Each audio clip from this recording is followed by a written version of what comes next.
l'invocation et les quelques règles propices à l'exaucement avec la permission d'Allah.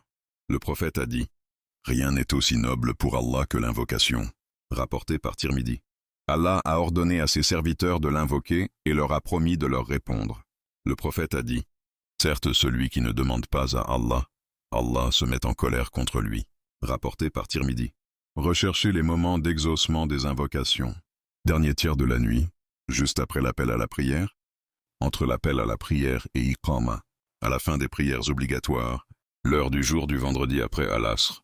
Invoquez dans un état d'humilité et d'imploration devant Allah, adressez-vous à Allah à voix basse avec soumission et bon comportement. On peut aussi ajouter, le fait de se trouver vers la Qibla fait partie des bienséances au moment de l'invocation. Le prophète, durant la bataille de Badr, lorsqu'il vit un grand nombre de polythéistes par rapport aux musulmans, se tourna vers la Qibla et leva les mains. La purification fait également partie des bienséances à adopter pendant les invocations. Le prophète a dit, « J'ai détesté mentionner le nom d'Allah à moins que je ne sois dans un état de pureté. » Sahih rapporté par Abu Daoud, numéro 17. Levez les mains au moment d'invoquer.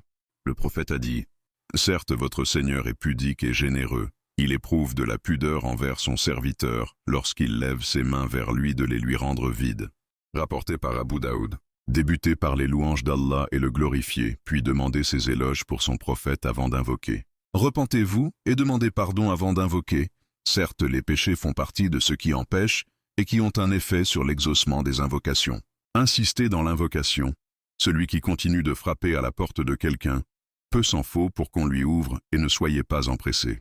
Regroupez espoir et crainte. Faites des efforts dans l'adoration pour obtenir la récompense d'Allah, en ayant la crainte que les actes ne soient pas acceptés.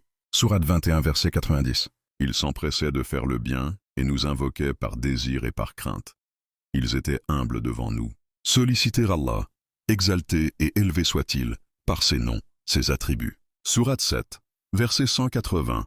C'est à Allah qu'appartiennent les noms les plus beaux. Invoquez-le par ses noms. Faites une aumône avant d'invoquer. Le prophète a dit, « L'aumône donnée en secret éteint la colère du Seigneur. » Rapporté par At-Tabarani.